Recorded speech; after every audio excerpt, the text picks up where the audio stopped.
Hello friend, हैचटैग electrical MCQ में आपका स्वागत है। पिछले वीडियो की तरह मैं इस वीडियो में 20 मोस्ट इलेक्ट्रिकल एमसीक्यू आपके लिए लाया हूं, जो कि आने वाले सभी जेईई एग्जाम के लिए महत्वपूर्ण है। इस यूट्यूब चैनल पे मैं electrical practice set, electrical trick, electrical से रिलेटेड टॉपिक वाइज वीडियो तथा इलेक्ट्रिकल से रिलेटेड वैकेंसी का नोटिफिकेशन अपलोड करते रहता हूं। तो आप यदि इलेक्ट्रिकल के स्टूडेंट हो तो जल्दी से चैनल को सब्सक्राइब कर लीजिए और बेल आइकन को प्रेस कर दीजिए, ताकि इन सारे चीज़ों का नोटिफिकेशन आपको एक ही चैनल से प्राप्त हो। दोस्तों, इस प्रैक्टिस सेट में 20 मोस्ट इम्पॉर्टेंट इलेक्ट्रिकल एमसीक्यू होंगे। आपको कोशिश करना है इन सभी क्वेश्चनों का सही से आंसर देना है, और जिस क्वेश्चन का आंसर आपको नहीं आता होगा उस क्वेश्चन का आंसर आप नहीं दीजिएगा। इसी तरह से आपको प्रैक्टिस करना है ताकि आप माइनस मार्किंग से बचे रहें। और लास्ट में आप अपना स्कोर कमेंट बॉक्स में ज़रूर लिखिएगा। तो चलिए बिना देरी के हुए इस वीडियो को शुरू करते हैं। पहला क्वेश्चन है, to apply reciprocity theorem response to excitation ratio is. Option A है ओम, ऑप्शन बी है महो, ऑप्शन सी है नो यूनिट, ऑप्शन डी है आइदर ओम और महो। तो सबसे पहले ये जानते हैं रिस्पॉन्स क्या होता है और एक्साइटेशन क्या होता है। रिस्पॉन्स जो है आउटपुट को कहा जाता है और एक्साइटेशन जो है इनपुट को कहा जाता है। तो रिस्पॉन्स और एक्साइटेशन यानी आउटपुट और इनपुट का रेशियो क्या होता है। तो इसमें दो कंडीशन होता है, या तो इनपुट करंट होता है, आउटपुट वोल्टेज होता है, या आउटपुट वोल्टेज होता है, इनपुट करंट होता है, या यही दोनों होता है। तो जब इनपुट में करंट रहेगा, आउटपुट में वोल्टेज होगा, तो उस समय ओम होगा इसको यूनिट, और जब इनपुट में वोल्टेज होगा, आउटपुट में करंट होगा, तो इसका जो यूनिट होगा वो महो होगा। तो आइदर ओम और महो हो सकता है, तो ऑप्शन डी इसका सही आंसर होगा। Next question, aluminium has specific gravity of. Option A है 1.5, ऑप्शन बी है 2.7, ऑप्शन सी है 4.2, ऑप्शन डी है 7.8। तो एग्ज़ाम में कुछ डाटा बेस्ड क्वेश्चन भी पूछे जाते हैं। तो ये डाटा बेस्ड क्वेश्चन है, एल्युमिनियम का जो स्पेसिफिक ग्रेविटी होता है वो कितना होता है। तो एल्युमिनियम का स्पेसिफिक ग्रेविटी होता है वो 2.7 होता है। तो ऑप्शन बी इसका सही आंसर होगा। Next question, a 0 watt lamp consumes. Option है नो पावर, ऑप्शन बी है about 5 to 7 watt power, option C है 15 to 20 watt power, option D है 25 to 30 watt power. 0 watt lamp जो है, नाम इसका 0 वाट लैंप है, लेकिन ये पावर को कंज्यूम करता है, लेकिन थोड़ा सा पावर कंज्यूम करता है।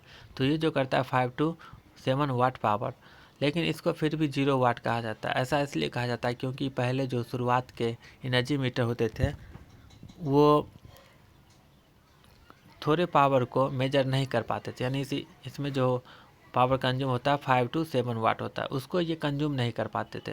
कंज्यूम करते थे लेकिन उसको वो ये मेजर नहीं कर पाते थे। इसके कारण इसको लोग समझते थे ये पावर कंज्यूम नहीं करता है। तो ये जो है 5 से 7 वाट पावर कंज्यूम करता है। ऑप्शन बी इसका सही आंसर हो जाएगा। Next question, an intrinsic semiconductor at room temperature has. Option A है a electrons few free electrons and holes, option B है मैनी होल्स, ऑप्शन सी है many free electrons, option B है no holes. तो intrinsic semiconductor जो होता है उसमें इसको प्योर सेमीकंडक्टर भी कहा जाता है। इसमें नंबर ऑफ फ्री इलेक्ट्रॉन्स और नंबर ऑफ होल्स दोनों बराबर होते हैं। यदि रूम टेम्परेचर की बात करें तो इसमें ए फ्यू फ्री इलेक्ट्रॉन्स होंगे और होल्स भी होंगे। तो ऑप्शन ए इसका सही आंसर होगा। Next question, the power factor of DC circuit is always. Option A है less than unity, option B है यूनिटी, ऑप्शन सी है greater than unity, option D है 0। तो डीसी में जो होता है वोल्टेज और करंट के बीच जो एंगल होता है वो 0 होता है। तो यानी cos 0 पावर फैक्टर को कहा जाता है। तो cos 0 साइन 90 यानी कि 1 होता है, यानी कि पावर फैक्टर जो डीसी सर्किट का होता है वो ऑलवेज 1 होता है। ऑप्शन बी इसका सही आंसर होगा। Next question, what will the reflection coefficient of the wave of load connected to transmission line if surge impedance of load line equal to load impedance. Option A है unity, option B है इन्फाइनिटी, option C है 0, option D है 10।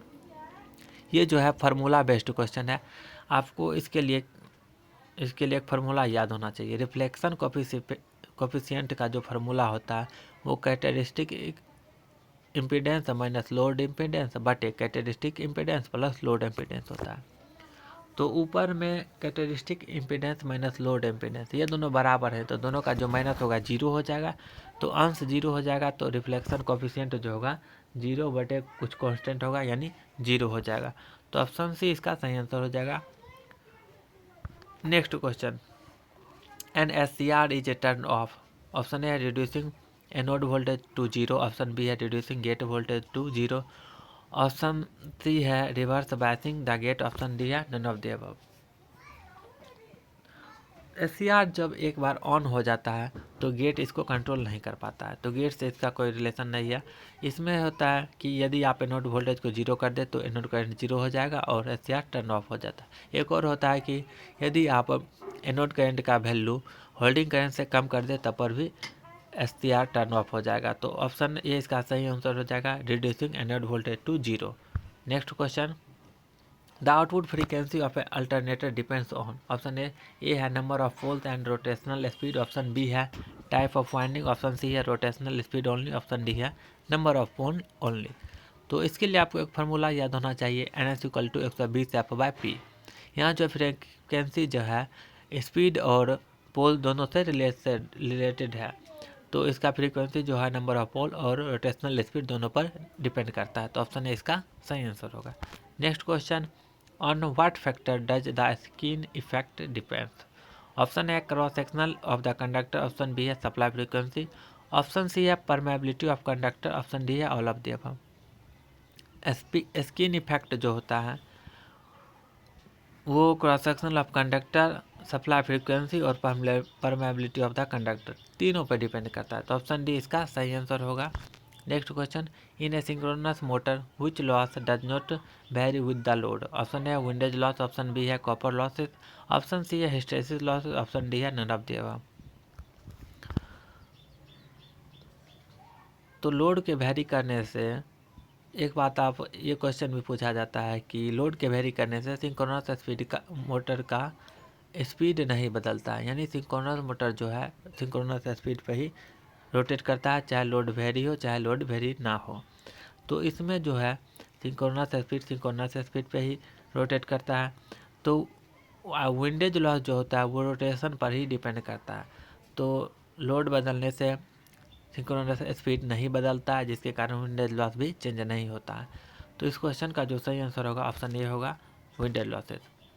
Next question है, the stator of split phase induction motor has two winding, main winding and auxiliary winding. This winding are displaced in space by. Option A है 30 electrical degrees, option B है 90 electrical degree, option C है 120 electrical degrees, option D है 180 electrical degree. तो single phase induction motor जो होता है synchronous motor की तरह स्टार्टिंग नहीं होता, सेल्फ स्टार्टिंग नहीं होता। इसको स्टार्ट करने के लिए बहुत सारे मेथड यूज किए जाते हैं, जैसे स्प्लिट फेज इंडक्शन मोटर। इसमें स्टार्ट किया जाता है इंडक्शन मोटर के कैपेसिटर स्टार्ट होता है, कैपेसिटर स्टार्ट कैपेसिटर रन भी होता है। तो इसमें दो बाइंडिंग होते हैं, एक मेन बाइंडिंग और एक्सिलरी बाइंडिंग। ये दोनों जो बाइंडिंग होते हैं स्पेस में 90 डिग्री इलेक्ट्रिकल डिस्प्लेस्ड होते हैं। तो इस क्वेश्चन का जो सही आंसर होगा ऑप्शन बी होगा, 90 degree electrical degree. Next question, for a certain transistor if the value of beta is equal to 500, base current is 5 milliampere, then the value of emitter current. तो आपको beta का formula याद होना चाहिए, और beta होता है क्या ये भी जानना चाहिए। तो बीटा जो है करंट एम्प्लीफिकेशन फैक्टर होता है, यानी आउटपुट करंट बटे इनपुट करंट होता है। तो बीटा इक्वल टू होता है IC बटे IB, यानी कलेक्टर करंट बटे बेस करंट। तो बीटा का वैल्यू दिया हुआ है और बेस करंट का वैल्यू दिया हुआ है, तो यहाँ से कलेक्टर करंट का वैल्यू निकल जाएगा और कलेक्टर करंट का वैल्यू निकल जाएगा और बेस करंट का वैल्यू दिया हुआ है तो एमीटर करंट का भी वैल्यू निकल जाएगा। तो आपको कैलकुलेशन कर लेना, जो आंसर सही होगा आप वो कमेंट बॉक्स में लिखिएगा। Next question, the non salient pole type synchronous generator is driven by. Option A है हाइड्रोलिक टर्बाइन, ऑप्शन बी है डीजल इंजन, ऑप्शन सी है system steam engine, option D है ऑल ऑफ द अबव।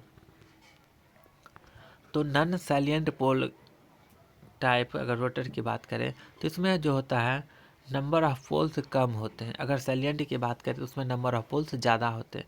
तो non salient में number of poles कम होते हैं, जिसके कारण इसका स्पीड जो होता है हाई होता है। और हाई स्पीड टरबाइन जो हाई स्पीड जो होता है सिंक्रोनस जनरेटर, वो स्टीम इंजन के द्वारा ड्रिवेन होता है। तो इस क्वेश्चन का जो सही आंसर होगा ऑप्शन सी होगा। वही अगर सैलिएंट की बात करते तो सैलिएंट टाइप रोटर जो होता है वो हाइड्रोलिक टरबाइन में यूज किया जाता है, क्योंकि सैलिएंट का स्पीड जो होता है कम होता है और ये हाइड्रोलिक टरबाइन में यूज किया जाता है। Next question, A micro computer consist of, option A है माइक्रो प्रोसेसर, ऑप्शन बी है मेमोरी, ऑप्शन सी है input output device, option D है ऑल ऑफ द अबव। तो माइक्रो कंप्यूटर जो होता है, micro processor, memory, input output device सभी को कंसिस्ट करता है। तो ऑप्शन डी इसका सही आंसर होगा। Next question, the permanent magnet are made from which of the following material, option A है सॉफ्ट आयरन, ऑप्शन बी है फेरोमैग्नेटिक, ऑप्शन सी है पैरामैग्नेटिक, ऑप्शन डी है डायमैग्नेटिक। तो परमानेंट मैग्नेट को बनाने के लिए जिस मटेरियल का यूज किया जाता है उसके कुछ प्रॉपर्टी होने चाहिए। को इरेसिव फोर्स इसका जीरो होना चाहिए, रिटेंटिविटी हाई होना चाहिए, और रिटेंटिविटी हाई जो है फेरोमैग्नेटिक मटेरियल में होता है, को इरेसिव फोर्स भी कम होता है। तो ये प्रॉपर्टी फेरोमैग्नेटिक मटेरियल में होता है, इसलिए फेरोमैग्नेटिक मटेरियल का उपयोग जो होता है वो परमानेंट मैग्नेट को बनाने में यूज किया जाता है। तो ऑप्शन बी इसका सही आंसर होगा। Next question, two coil having inductance L1 1200 milli henry, option B और है and L2 800 milli henry, option और they are connected in such a way that flux in the two coil did add each other and inductance is measured to be 2500 milli henry, then mutual inductance between the coil is. तो आपको एक formula याद होगा, L equivalent equal to L1 plus L2 plus 2m। इसमें जब add करता है flux तो 2m प्लस 2m होता है, और जब ऐड नहीं करता है अपोज करता है तो -2m होता है। तो यहाँ ऐड करता है इसलिए +2m होगा। तो आप m का वैल्यू यहाँ से कैलकुलेट कर लीजिएगा। L1 का वैल्यू है 1200, L2 का है 800, यानी कि इधर 2000 हो गया, और उधर माइनस करेंगे तो 500/2 यानी कि 250 मिली हेनरी हो जाएगा म्यूचुअल इंडक्टेंस का। तो ऑप्शन बी इसका सही आंसर होगा। Next question, find the Laplace transform of sine omega T. तो साइन ओमेगा टी का जो लैप्लास ट्रांसफॉर्म होता है वो ω/s² प्लस ω²। और वहीं कॉस का, अगर कॉस ओमेगा टी का लैप्लास ट्रांसफॉर्म पूछेगा तो उसमें हो जाएगा S/s² प्लस ω²। तो दोनों का आपको याद रखना है। क्वेश्चन में पूछा गया है साइन ओमेगा टी, तो ω/s² प्लस ω², यानी ऑप्शन डी इसका सही आंसर होगा। Next question, diode converts, option A है alternating voltage to direct voltage, option B है both A and C, option are correct, option C है alternating voltage to direct current, option D है alternating current to direct voltage. तो diode जो convert करता है वो alternating voltage को alternating current में पहले कन्वर्ट करता है, और फिर अल्टरनेटिंग डायरेक्ट, यानी कि डायोड जो है पहले अल्टरनेटिंग वोल्टेज को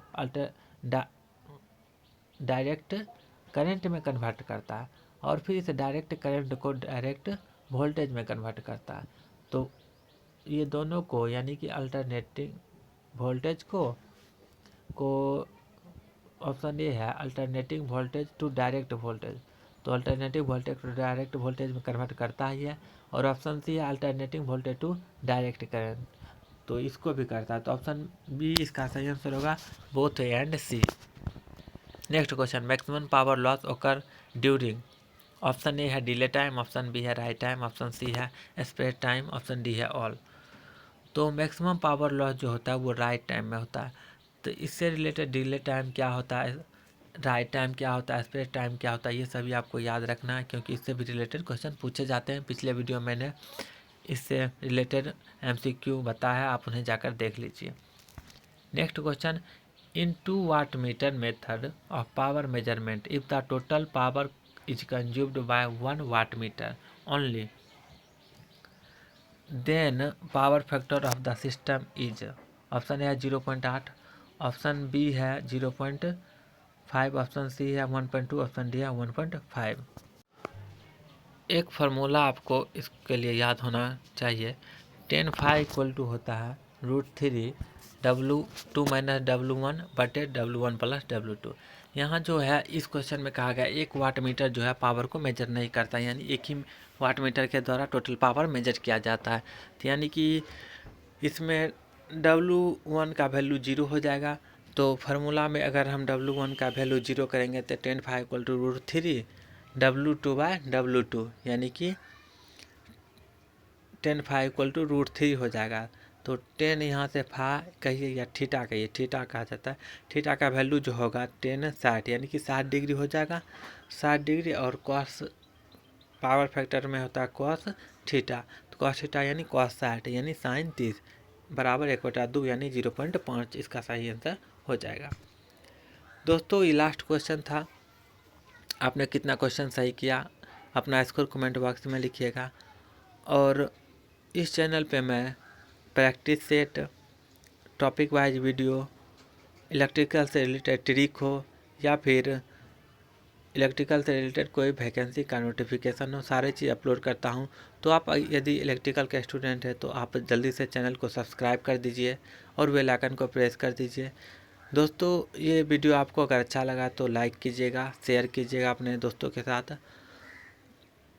और यदि आपका कोई सुझाव हो तो वीडियो को कमेंट बॉक्स में लिखिएगा। तो आज के वीडियो में बस इतना ही, फिर मिलेंगे अगले वीडियो में अगले प्रैक्टिस सेट में। धन्यवाद।